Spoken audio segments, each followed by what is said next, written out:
We have been talking. President Trump wants to ramp up his rally schedule in the last 3 weeks of voting.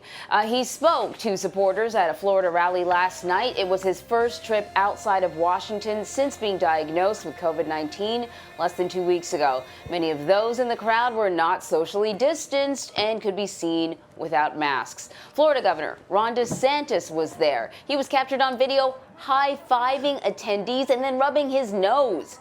Ben Tracy is standing by with us from the White House to talk a little bit more about this. Ben, how did last night's rally compare to the rallies that the president held before his diagnosis? Anything different at all? No, actually, it seemed pretty much the same. I think a lot of people watching very closely to see how President Trump would perform in this environment post-COVID.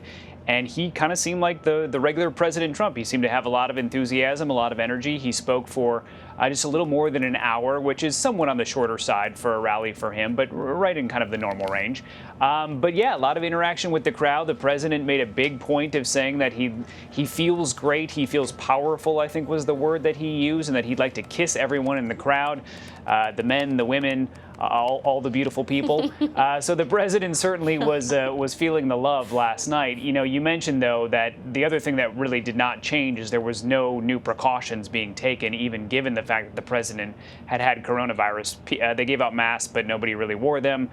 There was, as you can see there, no social distancing at all, some hand sanitizer. So pretty much the way things have gone at Trump rallies for the last several months now. Ben, I noted earlier with Dr. Diane Hess that the president is attacking Dr. Fauci on Twitter. Meanwhile, Dr. Fauci has been critical of these rallies. They are potentially super spreader events. We know, and Ben, remind me which rally it was, but there have been some people who attended one of these rallies that did become infected with COVID-19, and that is why Dr. Fauci says that they're probably not a good idea. The president is trying to win over seniors. He's trying to win back those women voters that are concerned about how he's handled the pandemic. What are you hearing from the White House about this strategy? This doesn't seem to bother them. I mean, I think they always knew that the president was going to want to do these rallies. Again, they tend to say because they're outside that they view them as being safe.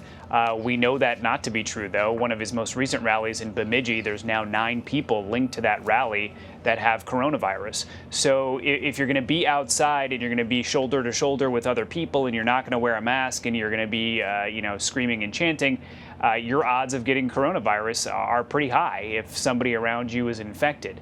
But the campaign itself, the president has pressured his campaign to schedule more of these rallies. He says he wants to be out there pretty much every day if he can between now and the election day. So don't expect to see them backing off. This is pedal to the metal for the Trump campaign, and this is President Trump's favorite forum. All right.